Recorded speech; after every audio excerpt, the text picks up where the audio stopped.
Gulai daging manusia. Assalamualaikum warahmatullahi wabarakatuh. Apa kabar Bunda? Semoga Allah selalu memberikan kebahagiaan. Sore itu, hujan turun deras. Atap rumah reot milik Murni bocor di sana-sini, membuat air menetes ke lantai tanah yang sudah becek. Sinta, anak pertamanya yang berumur 9 tahun, duduk meringkuk sambil memeluk adiknya, Rian, yang baru 5 tahun. Perut mereka keroncongan sejak pagi karena hanya diisi dengan singkong rebus. Di sudut ruangan, Johan, suami Murni, terbaring di atas tikar usang, merokok dengan santainya. Wajahnya kusut, tapi matanya kosong tak peduli pada istri dan anak-anaknya. Sinta berkata lirih sambil menahan lapar. Bu, kapan kita makan nasi? Aku sudah capek makan singkong terus. Rian ikut merengek. Aku juga, Bu. Aku mau gulai ayam kayak teman-teman di sekolah. Murni menghela napas, berusaha tersenyum. Sabar ya, Nak. Nanti kalau ibu dapat rejeki, ibu masak gulai paling enak buat kalian. Jawab Murni. Johan mendengus, menghembuskan asap rokoknya. Sudah, jangan banyak janji. Uang dari mana coba? Aku saja sudah pusing cari kerja. Gak ada yang nerima, katanya. Murni menatap suaminya sinis. Cari kerja? Dari dulu, kau cuma ngomong begitu. Yang ada, kau cuma duduk, merokok, ngabisin uang. Sahut Murni. Johan bangkit dengan nada tinggi. Hei perempuan, jangan kurang ajar. Aku kepala rumah tangga di sini. Bentaknya. Sinta dan Rian ketakutan mendengar orang tua mereka bertengkar. Murni menunduk, menahan tangis. Dalam hati, ia benar-benar lelah menghadapi hidup. Hari semakin gelap. Ketika hujan reda, Murni memberanikan diri keluar rumah untuk mencari sisa sayur murah di pasar. Namun nasib buruk menghampirinya lagi. Di sana, ia bertemu dengan Bu Yati, tetangga kaya yang terkenal suka merendahkan orang. Bu Yati mengenakan kebaya bagus, perhiasan berkilau dan membawa keranjang penuh belanjaan. Begitu melihat Murni yang hanya memegang recehan, Bu Yati tersenyum sinis. Murni, belanja apa tuh? Jangan-jangan cuma sayur busuk lagi ya? Hahaha. Murni terdiam dan menunduk. Saya cuma beli setengah liter beras, Bu. Jawabnya. Bu Yati tertawa semakin keras. Astaga, setengah liter? Ya ampun, kasihan sekali. Gimana anak-anakmu kenyang kalau cuma makan segitu? Dasar keluarga miskin. Suamimu pengangguran. Kamu kerja juga nggak ada hasilnya. Memalukan. Ucap Bu Yati benar-benar merendahkan Murni. Orang-orang di pasar itu ikut tertawa kecil. Ada pula yang hanya terdiam. Murni merasakan wajahnya panas. Matanya berkaca-kaca. Tapi ia tak bisa membalas. Ia pulang dengan hati hancur, membawa beras seadanya. Sepanjang jalan, kata-kata Bu Yati terus terngiang di kepalanya. Dasar keluarga miskin, memalukan, tak becus jadi istri. Sampai di rumah, Murni memasak nasi sedikit itu. Anak-anak makan dengan lahap meski porsinya tipis. Johan tetap cuek, hanya mengeluh karena lauknya tidak ada. Murni duduk di dapur sendirian setelah semuanya selesai. Ia menatap api tungku yang meredup. Air matanya jatuh, tapi bukan lagi karena sedih. Ada sesuatu yang berbeda. Di dalam kepalanya mulai muncul suara berbisik. Suara itu halus, tapi menusuk. Mereka semua merendahkanmu, Murni. Kau hanya jadi bahan tertawaan. Kenapa kau diam saja? Kenapa tidak kau ajarkan pada mereka arti kata hormat? Suara itu terdengar jelas di telinga Murni. Murni memegang pisau dapur, tangannya gemetar. Ia menggenggamnya erat, lalu menatap pisau itu dengan pandangan kosong. Dalam hati dia berbisik pada dirinya sendiri. Kalau mereka makan gulai daging manusia, apakah mereka masih berani menghinaku? Dan sejak malam itu, bibit kegelapan mulai tumbuh di dalam hati seorang ibu yang dulunya lembut dan penyabar. Murni tak bisa tidur malam itu. Sinta dan Rian sudah terlelap di tikar kecil mereka. Sementara Johan mendengkur keras tanpa peduli. Namun, Murni hanya duduk di dapur, menatap pisau yang masih ada di tangannya. Api tungku sudah padam, menyisakan bara merah yang seakan ikut menatapnya. Pikirannya kacau. Hinaan dari Bu Yati tadi siang kembali mengiris hatinya. 1/2 liter beras, keluarga miskin, memalukan. Terus saja kata-kata itu menggema, semakin lama semakin keras, seperti ada orang yang berbisik di telinganya. Kau akan selalu diinjak-injak kalau tetap diam, Murni. Mereka akan terus tertawa di atas penderitaanmu. Kau harus melakukan sesuatu. Murni menggeleng, mencoba menutup telinga. Dia gemetar. Tidak, tidak, aku tidak gila. Aku hanya ingin hidup tenang. Tapi bisikan itu tak mau berhenti. Keesokan paginya, Murni berangkat ke sumur umum untuk menimba air. Sinta ikut membawakan ember kecil. Saat mereka tiba di sana, beberapa tetangga sedang bergosip. Begitu melihat Murni, bisik-bisik itu semakin kencang. Tetangga pertama berkata sambil cekikikan, "Itu dia si Murni, kasihan ya, hidupnya sengsara." Tetangga yang lain menyahut, "Katanya kemarin cuma beli beras 1/2 liter. Aduh, kayak ngemis aja." Dan tetangga yang lainnya ikut menimpali. "Ya pantas, suaminya pemalas begitu." Mereka pun kompak tertawa. Sinta menunduk, menahan air mata. Ia masih kecil, tapi telinganya sudah cukup untuk mendengar semua hinaan itu. Sinta berkata pelan pada ibunya, "Bu, kenapa mereka selalu jahat sama kita?" Murni menatap kosong, mengelus kepala Sinta. "Shh, jangan dengarkan, Nak. Orang yang suka menghina, kelak akan menerima balasannya." Tapi dalam hati, dendam itu semakin mengeras. Siangnya, Murni mencoba menghibur anak-anak dengan memasak sayur bayam seadanya. Johan pulang membawa sebatang rokok dan minuman murah, bukannya bahan makanan. Ya, laki-laki itu sungguh telah tidak bertanggung jawab. Johan mendengus. "Cuma sayur bayam lagi, gak ada lauk." "Bosan aku makan kayak begini," ucapnya tak tahu diri. Murni mendesis pelan. "Kalau mau lauk, kau kerja, jangan cuma ngeluh."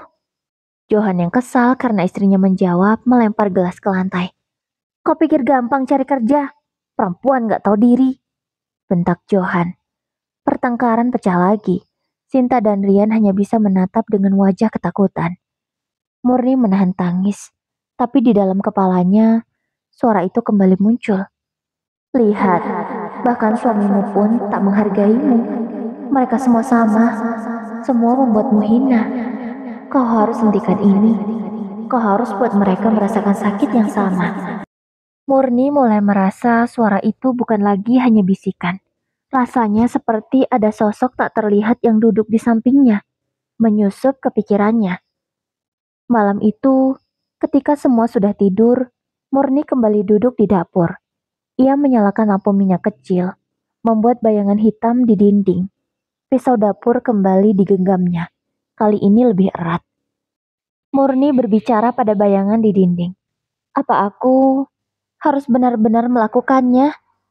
tanyanya. "Ya, hanya dengan begitu mereka akan diam. Buatlah mereka berhenti meremehkanmu, Murni.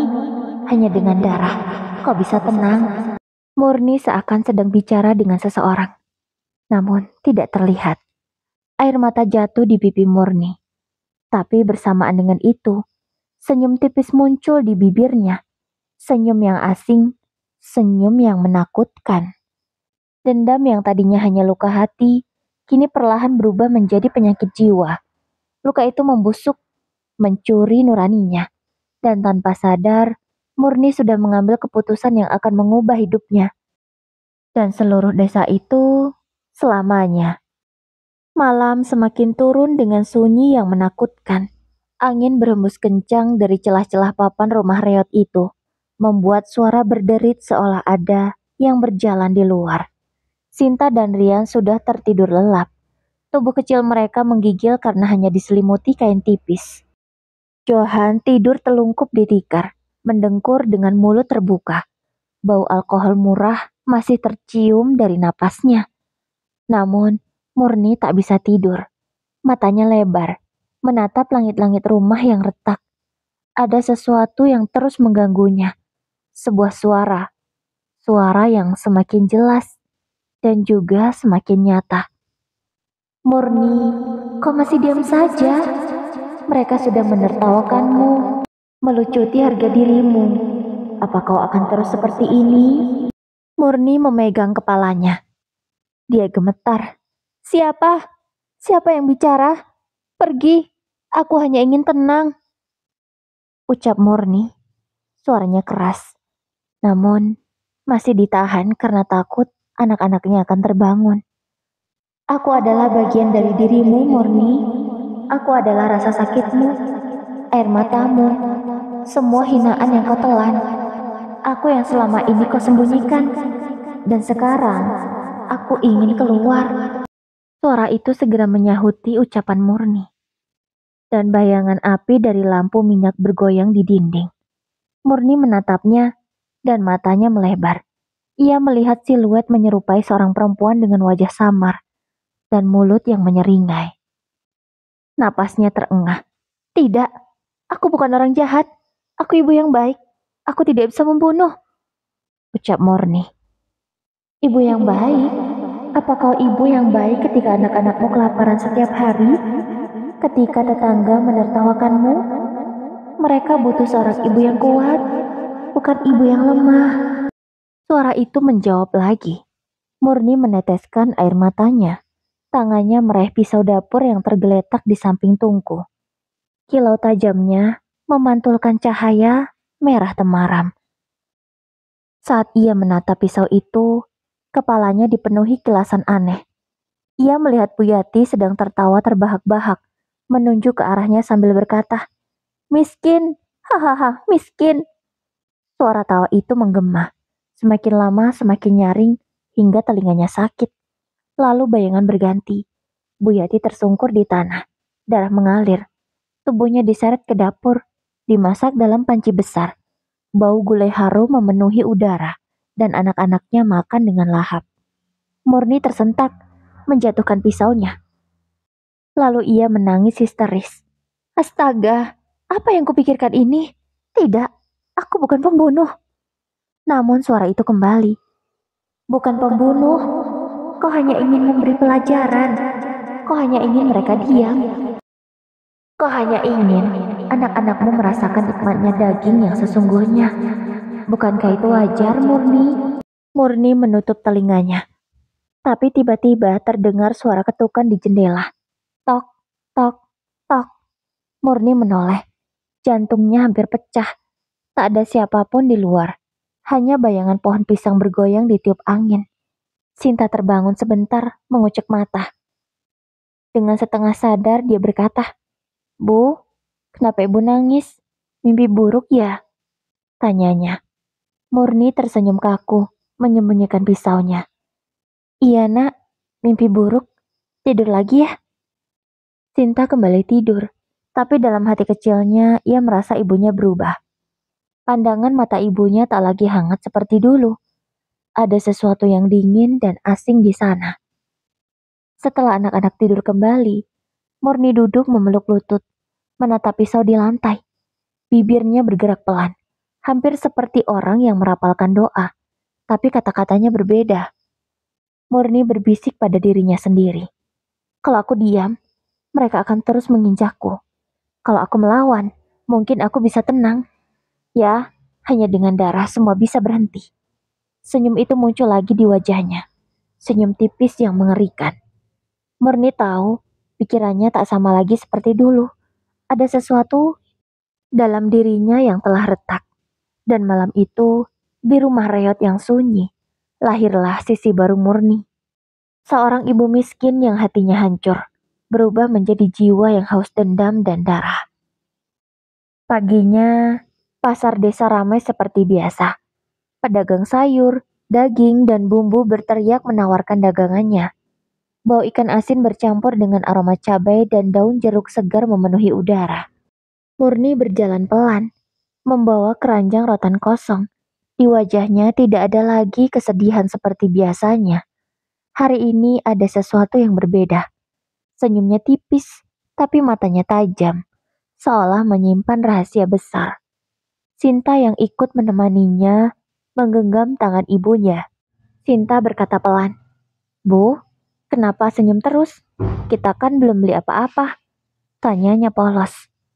Murni menunduk, membelai kepala anaknya. "Tak apa, Nak. Hari ini Ibu sudah putuskan. Kita akan makan gulai yang paling enak." Sinta bingung, tapi tak berani bertanya lebih jauh. Di salah satu sudut pasar, berdirilah Bu Yati. Bajunya mencolok, kain batik baru dipadukan dengan kalung emas berkilau. Ia sedang memilih daging sapi segar sambil berceloteh pada penjual. Begitu melihat Murni, senyum sinis langsung muncul di wajahnya. Dengan sombong dia mengejek. Murni, mau belanja apa lagi?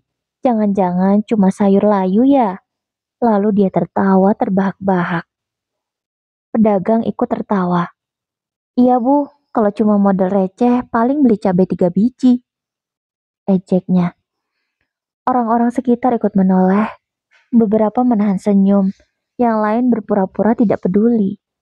Murni hanya berdiri, menatap Bu Yati tanpa berkedip. Senyum tipisnya tetap mengembang, tapi matanya dingin. Murni berkata dengan suara datar, "Iya Bu, saya memang miskin, tapi besok saya akan masak gulai. Gulai paling enak, gulai spesial," katanya. Sinta menatap ibunya kaget. Bu Yati terdiam sejenak, lalu tertawa terbahak-bahak. "Haha, gulai? Kamu dengan uang dari mana? Jangan mimpilah, Murni. Nanti jangan sampai gulainya pakai daging tikus ya." Lalu dia tertawa lagi. Semua orang yang ada di sana juga ikut tertawa. Tapi Murni tidak marah, tidak menangis seperti biasanya. Ia hanya tersenyum, menunduk sopan. Dengan lirih, namun tegas, Murni berkata lagi, "Iya Bu, besok Ibu datang saja ke rumah, biar tahu gulai apa yang saya masak." Ucap Murni kemudian tersenyum. Namun senyum itu membuat Bu Yati sedikit merinding. Ada sesuatu di mata Bu Murni yang aneh. Bukan lagi kepasrahan, melainkan ancaman halus yang tak bisa ia mengerti. Sepulang dari pasar, Murni menyiapkan bumbu-bumbu gulai dengan penuh semangat. Bawang merah, bawang putih, jahe, lengkuas, kunyit, cabai merah. Semuanya ditumbuk dengan telaten. Bau harum rempah-rempah memenuhi dapur. Rian berlari kecil mendekati ibunya. Bu, wah, Ibu masak apa? Wangi banget." Murni tersenyum samar. "Ini bumbu gulai, Nak. Gulai yang akan membuat semua orang diam," jawabnya. Sinta ikut masuk ke dapur, menatap ibunya dengan cemas. "Bu, tadi Ibu ngomong ke Bu Yati soal gulai spesial. Emang kita punya daging dari mana?" tanya Sinta. Murni menatap putrinya tajam, lalu tersenyum lembut. "Kau tenang saja, Sinta. Nanti kalau waktunya tiba, kau akan mengerti." Sinta menunduk, merinding mendengar nada suara ibunya. Malam itu setelah anak-anak tidur, Murni duduk di dapur dengan bumbu gulai sudah siap di atas meja. Pisau tajam tergeletak di sampingnya. Ia menatap pisau itu lama sekali. "Bagus Murni, semua sudah siap. Besok adalah harinya. Kau akan membuat gulai paling istimewa. Gulai yang akan membuat mereka bungkam selamanya." Dan suara itu muncul lagi. Murni mengangguk pelan, lalu tersenyum sambil berbisik, "Besok, Bu Yati akan merasakan gulai dariku." Dan malam itu, dalam hening yang mencekam, Murni benar-benar telah memutuskan jalan yang tak bisa ia kembalikan lagi. Hujan turun deras malam itu. Petir sesekali menyambar, membuat cahaya putih menyilaukan masuk lewat celah papan rumah. Di luar, jalanan desa sepi. Hanya suara katak bersahut-sahutan. Murni duduk di dapur, menatap panci besar berisi bumbu gula yang sudah siap. Tangannya memegang pisau tajam, matanya kosong, bibirnya berkomat-kamit. Murni berbisik pelan. Hari ini semua akan selesai. Besok mereka tak bisa lagi menertawakanku. Di dalam kepalanya, suara itu kembali. Ya, Murni, waktunya tiba. Bawa dia ke sini. Bawa Bu Yati. Dan buatlah gula yang tak akan pernah mereka lupakan. Sementara itu, Bu Yati pulang dari arisan di rumah tetangga. Tangannya memegang payung, tapi langkahnya goyah karena jalan licin. Di tengah gelap, ia harus melewati gang kecil dekat rumah Murni. Bu Yati bergumam, "Duh, jalanan becek begini. Dasar desa kampung. Susah sekali mau pulang." Umpatnya. Tiba-tiba dari ujung gang terlihat Murni berdiri. Wajahnya basah terkena hujan, tapi senyumnya tipis. Ia membawa payung kecil. Bu Yati kaget. "Loh, Murni? Malam-malam begini ngapain di luar? Mau kemana dia?"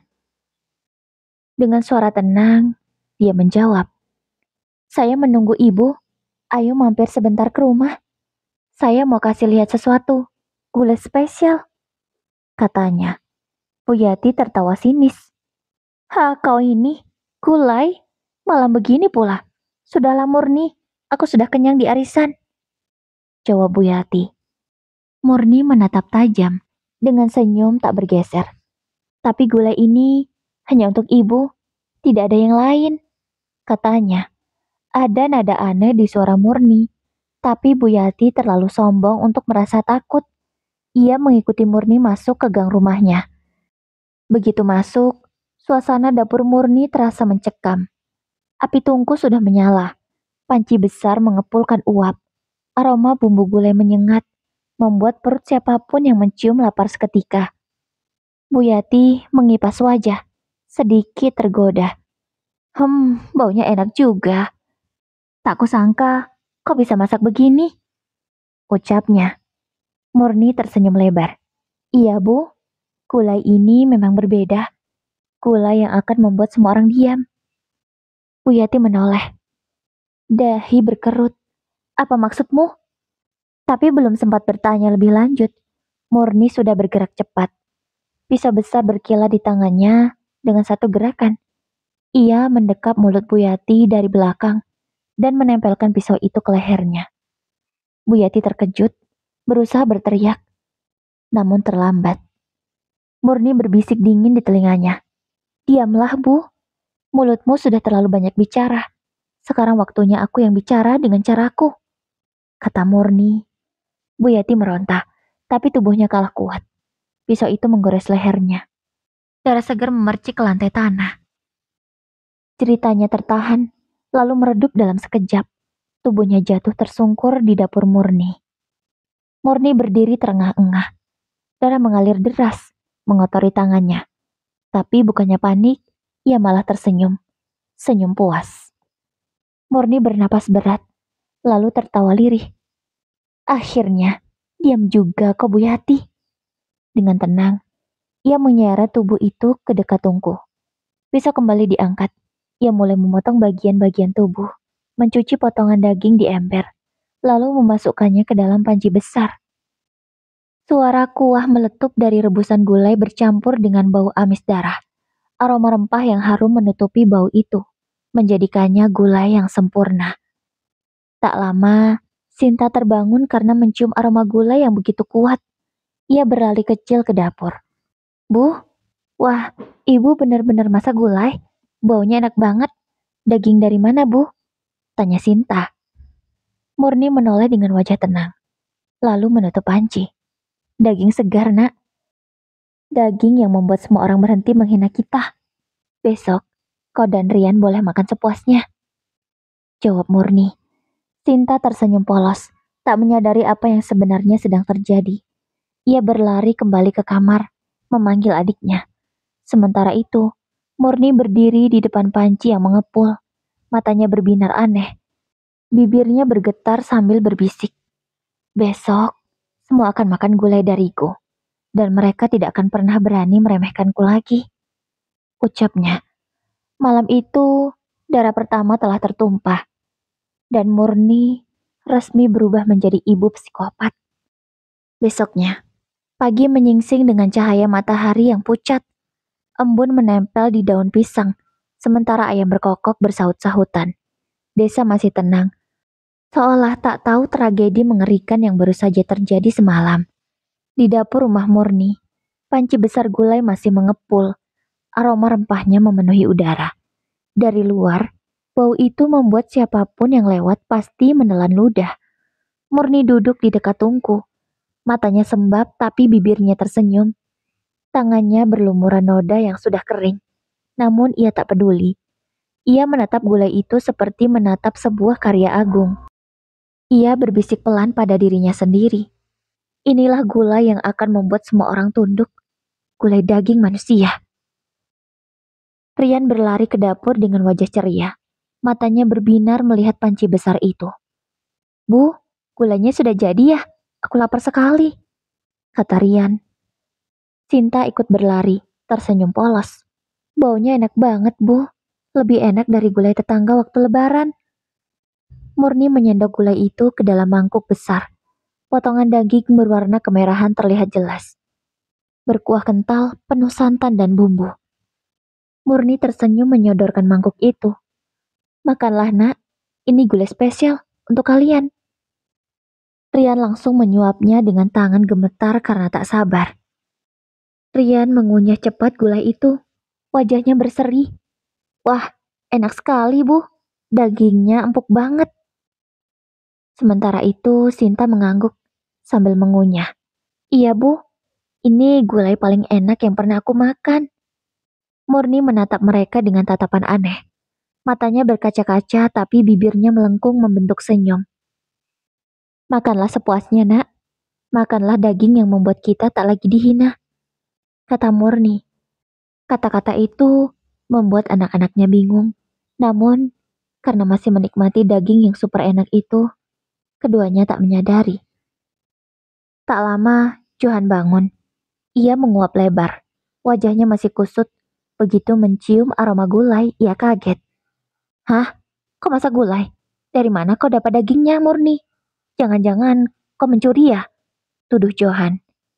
Murni menoleh perlahan, menatap suaminya dengan mata tajam. Tidak usah tanya dari mana. Makan saja. Itu yang selalu kau mau kan? Daging, lauk enak, tanpa harus kerja. Jawab Murni.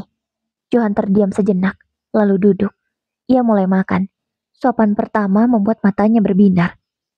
Ia terkekeh puas. Gila. Ini enak sekali. Sudah lama aku gak makan daging seenak ini. Ucapnya. Murni hanya menatapnya dalam diam. Dalam hatinya ia bergumam. Makanlah yang banyak. Ini kan yang kau mau. Makan enak, tanpa harus bersusah payah. Sementara itu di rumah Bu Yati, suasana berbeda. Keluarga Bu Yati mulai panik. Semalam ia tak pulang, dan pagi ini pun tak ada kabar. Suaminya Pak Harun melapor ke tetangga. Istri saya tidak pulang sejak arisan tadi malam. Ada yang lihat dia? Tanya Pak Harun. Semalam saya lihat Bu Yati terakhir di pasar. Katanya mau pulang lewat gang dekat rumah Bu Murni. Jawab salah seorang tetangga. Tetangga yang lain ikut berbisik. Iya, aku juga lihat. Malah Murni sempat bilang ke dia soal gulai spesial. Rumor cepat menyebar. Orang-orang desa mulai berbisik-bisik, saling curiga. Jangan-jangan ada apa-apa dengan Murni, kata tetangga yang lain. Tapi bau gulai dari rumahnya harum sekali sejak pagi. Aneh ya, sahut yang lainnya. Beralih lagi ke dapur Murni. Murni duduk menatap mangkuk kosong. Anak-anak tertidur kenyang di tikar. Johan pun rebah dengan perut penuh. Hanya Murni yang masih terjaga. Ia membuka kembali panci besar itu, menatap gula yang masih tersisa. Di dalam kuah santan merah kekuningan, terlihat tulang yang tak sempat ia hancurkan sepenuhnya. Murni menatap tulang itu lama, lalu tersenyum dengan air mata menetes. Kau lihat Bu Yati, sekarang mulutmu sudah diam, dan keluargaku akhirnya bisa makan enak. Ucapnya, ia tertawa pelan, tawa yang lirih tapi dingin, bercampur dengan suara rebusan gula yang masih bergolak. Siangnya, matahari terik. Desa terasa ramai karena kabar hilangnya Bu Yati semakin menyebar. Orang-orang mulai berkumpul di balai desa. Sebagian mondar-mandir mencari jejak. Sementara itu, dari rumah Murni, aroma gulai masih menyebar kuat. Bau rempah yang sedap bercampur dengan sesuatu yang samar. Bau anyir besi. Bau darah yang tak sepenuhnya hilang meski tertutup bumbu. Tetangga terdekat Bu Murni berjalan melewati rumah Bu Murni sambil membawa jemuran. Ia berhenti sejenak, mengendus udara. Bu Marni namanya. Ia berbisik sendiri.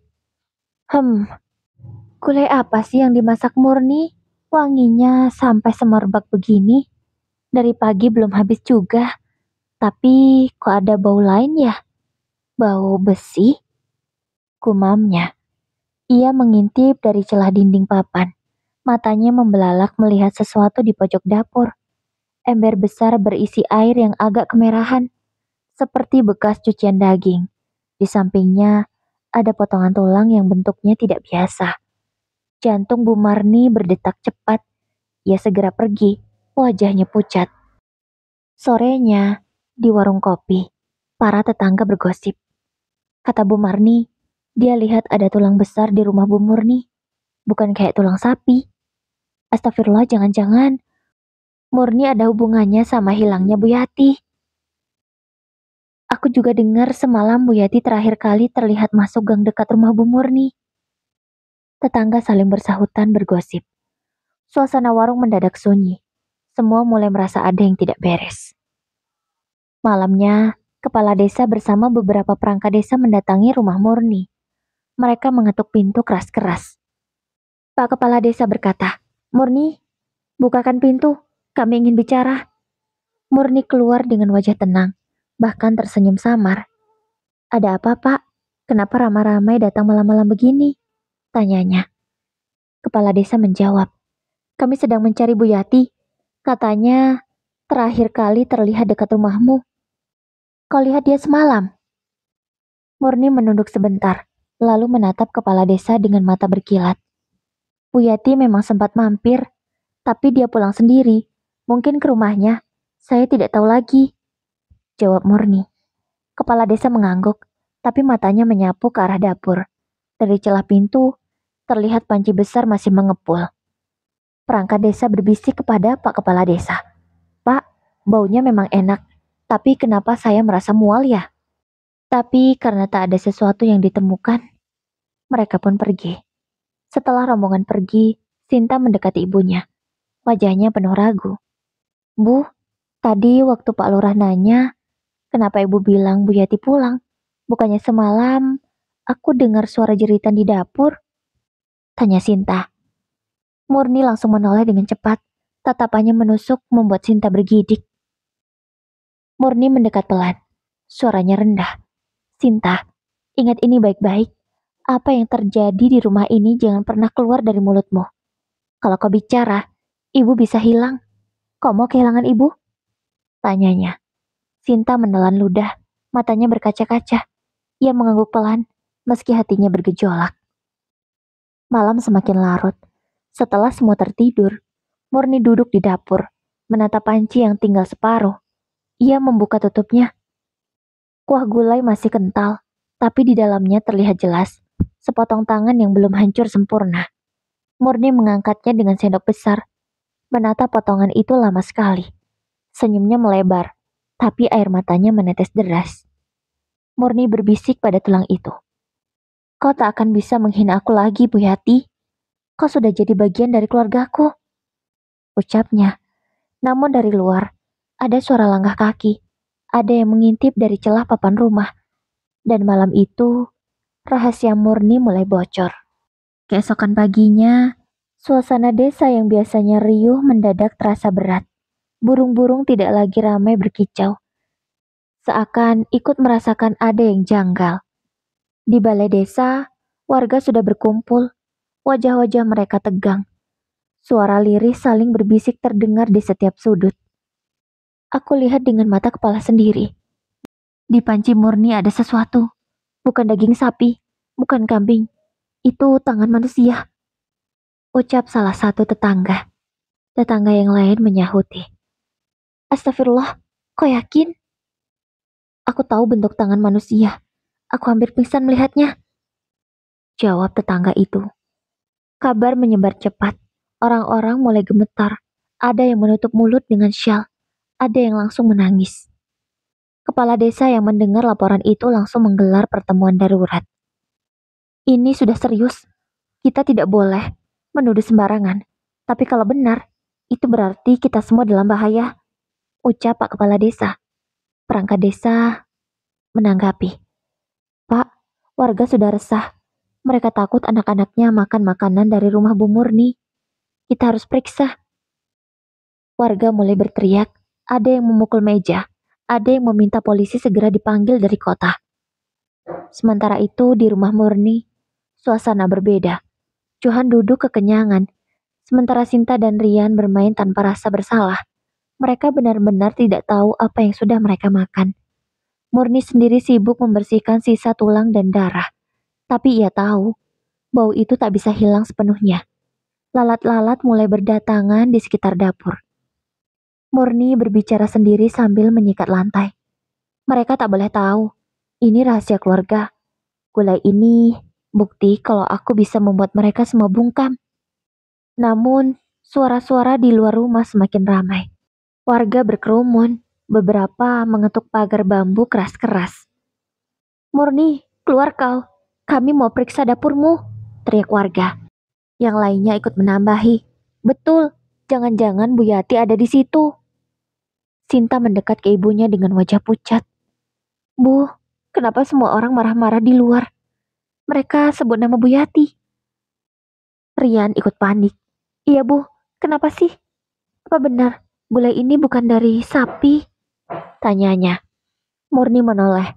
Matanya merah. Napasnya memburu. Suara Murni bergetar. Diam.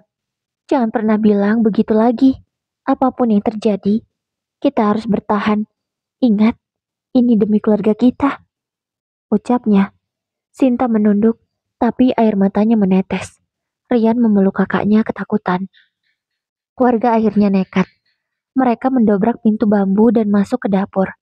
Begitu panci besar dibuka, semua terdiam. Kuah gulai masih kental. Harum bumbu menyengat. Tapi di dalamnya terlihat jelas sebuah tulang lengan dengan jemari yang masih utuh, terendam setengah. Jeritan pecah. Astagfirullah, itu manusia. Ya Allah, Murni gila. Dia masak manusia. Yang lainnya menutup mulut, hampir muntah. Itu pasti Bu Yati, ya Allah. Ampuni kami. Teriak warga. Wajah warga pucat. Beberapa langsung lari keluar rumah. Anak-anak kecil menangis ketakutan. Di tengah keributan itu, Murni berdiri dengan wajah pucat tapi matanya liar. Ia menjerit keras. Hentikan! Aku lakukan ini karena dia menghina aku. Dia merendahkan keluargaku. Sekarang dia diam kan? Sekarang kalian semua harus tahu.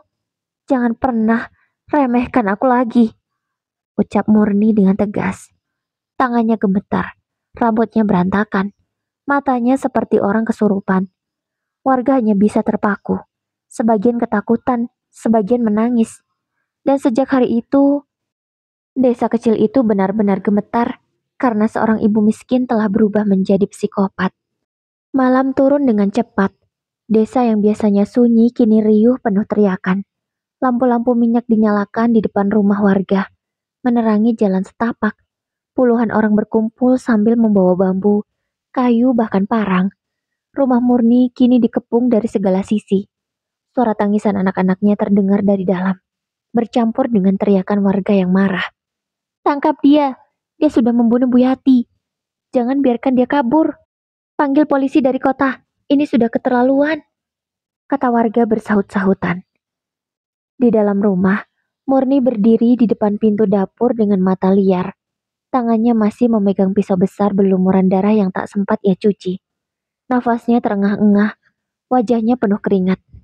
Sinta dan Rian bersembunyi di pojok ruangan, menangis ketakutan. Johan, suaminya, justru pucat pasi tak bisa bergerak, syok dengan apa yang ia lihat. Sinta berteriak, Bu, Hentikan, Bu. Aku takut. Jangan biarkan mereka masuk, Kak. Nanti Ibu di bawah, kata Rian. Johan gemetar. Murni, apa yang sudah kau lakukan? Kau gila? Kau bunuh orang? Lalu kau masak dagingnya? Astagfirullah.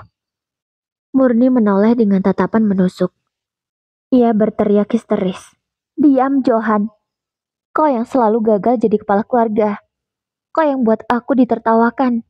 Kalau bukan karena aku, kalian semua sudah mati kelaparan. Ucap Murni. Pisau di tangannya berkilat terkena cahaya lampu minyak. Ia menoleh ke arah pintu yang digedor warga. Kalau mereka masuk, aku akan habisi siapapun yang berani mendekat, ujarnya. Tak lama, suara sirine samar terdengar. Polisi dari kota datang dengan mobil tua. Berhenti di depan kerumunan. Beberapa aparat turun membawa senter dan borgol. Semua warga mundur, kami yang akan tangani ini, ucap salah seorang polisi. Dan ada juga yang berteriak, Murni, serahkan diri. Kau dituduh membunuh Bu Yati, jangan melawan.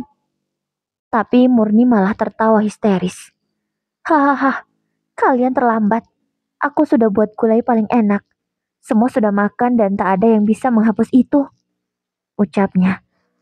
Sinta mendekat ke ibunya, memeluk kaki Murni. Dia menangis keras. Bu, tolong, jangan lawan mereka. Nanti ibu di bawah. Aku nggak mau ibu hilang, ucapnya. Tapi Murni menepis pelukan itu kasar. Matanya sudah kehilangan kewarasan.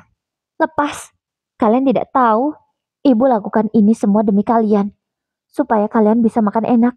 Supaya tidak dihina lagi, ucapnya kasar. Rian menjerit ketakutan, memeluk kakaknya erat-erat. Polisi akhirnya merobohkan pintu dengan paksa. Warga berteriak di belakang mereka. Beberapa hampir pingsan karena melihat pemandangan yang begitu mengerikan dan mencium aroma amis bercampur santan yang semakin menusuk hidung. Begitu pintu terbuka, terlihat Murni berdiri dengan pisau besar. Wajahnya penuh air mata tapi matanya kosong. Turunkan pisau itu, Murni, atau kami terpaksa melumpuhkanmu, ucap Pak Polisi. Murni menjerit sekeras-kerasnya, mengangkat pisau tinggi-tinggi. Tak ada yang bisa melumpuhkanku. Aku adalah gula yang hidup. Semua harus diam. Dalam sekejap, polisi menyerbu masuk. Johan berteriak panik. Anak-anak menjerit. Pisau Murni terhempas setelah salah satu polisi menendang tangannya. Ia merontah, berteriak, menangis, bahkan menggigit siapapun yang mencoba memborgolnya. Suaranya terdengar menggema seperti orang kesurupan. Lepaskan aku belum selesai. Aku masih punya resep gulai lain, teriak Murni. Akhirnya Murni berhasil diborgol. Rambutnya berantakan, mulutnya berdarah karena menggigit bibirnya sendiri. Matanya kosong menatap langit-langit. Warga hanya bisa terdiam. Sebagian menangis, sebagian menutup wajah dengan kain. Ya Allah, ternyata benar. Dia benar-benar masak manusia. Semoga kita semua dilindungi dari kejahatan seperti ini, kata warga. Sementara itu, Sinta dan Rian berlari ke arah tubuh ibunya yang digotong polisi. Tapi ditahan. Mereka hanya bisa menangis memanggil-manggil. Ibu, jangan bawa ibu, teriak Sinta dan Rian. Tapi Murni hanya menatap kosong ke arah mereka, lalu tertawa lirih. Mobil polisi tua berderit pelan meninggalkan desa. Di dalamnya, Murni duduk dengan tangan terborgol. Tubuhnya lunglai tapi matanya terus bergerak liar. Sesekali ia tertawa pelan, lalu menangis, lalu diam seperti orang tak sadarkan diri. Di belakang mobil itu, Sinta dan Rian meraung menangis, berusaha mengejar mobil itu. Sinta berteriak, Ibu, jangan tinggalkan kami. Rian tak kalah histeris. Bu, aku janji gak akan cerita sama siapa-siapa lagi. Pulanglah, Bu. Namun Johan hanya bisa berdiri kaku di depan rumah mereka yang kini dipenuhi warga. Wajahnya pucat, matanya kosong. Ia tahu istrinya sudah benar-benar hilang ke dalam jurang kegilaan. Desa itu kini benar-benar berbeda. Tak ada lagi suara canda. Tak ada lagi arisan ibu-ibu yang ramai. Orang-orang berjalan dengan wajah muram, selalu menunduk jika melewati rumah Murni yang kini kosong. Rumah itu menjadi bangunan terkutuk. Bau gulai dan darah yang pernah memenuhi udara masih seolah tercium samar. Tak ada yang berani masuk, bahkan untuk sekedar mengambil kayu atau gentengnya. Aku masih bisa bayangkan bau gulai itu. Baunya enak, tapi membuat perutku mual, kata salah satu tetangga. Tetangga yang lain menanggapi. Aku tak bisa lagi makan gulai sampai nanti mati, ujarnya. Sinta dan Rian kini hidup dalam bayang-bayang trauma. Malam-malam mereka penuhi mimpi buruk. Sinta sering terbangun dengan jeritan. Teringat wajah ibunya yang memegang pisau sambil tertawa. Sinta menangis dalam tidur. Bu, jangan masak lagi. Jangan, Bu. Rian pun tak berani makan daging lagi. Setiap melihat lauk di meja, ia selalu menatapnya lama. Seolah takut itu bukan daging hewan. Johan, meski masih hidup, menjadi sosok yang hancur. Ia menyesali sikapnya yang selama ini hanya berdiam diri, membiarkan istrinya menanggung semua hinaan dan penderitaan. Sementara itu, di rumah sakit jiwa kota, Murni dikurung di sebuah ruangan sempit dengan jendela besi. Pakaiannya lusuh, rambutnya berantakan, tangannya masih gemetar, bibirnya pecah-pecah. Setiap kali perawat datang membawa makanan, ia tersenyum aneh. Murni berbisik pelan, "Hari ini gulai apa? Sapi, ayam, atau manusia?" ucapnya. Ia lalu tertawa keras hingga seluruh koridor rumah sakit jiwa bergema. Terkadang ia duduk di pojok kamar, menatap kosong ke dinding lalu berbicara sendiri. "Bu Yati, kau masih di sini kan? Kita sudah satu. Kau tak bisa pergi dariku," ucapnya. Para perawat hanya bisa saling pandang. Beberapa bergidik ngeri. Desa itu tak pernah sama lagi. Nama Murni menjadi cerita bisik-bisik yang diceritakan dari generasi ke generasi. Anak-anak desa dilarang lewat gang dekat rumah kosong itu saat malam, karena konon masih terdengar suara panci bergolak dan tawa lirih seorang wanita. Sinta dan Rian tumbuh dengan luka yang tak pernah sembuh.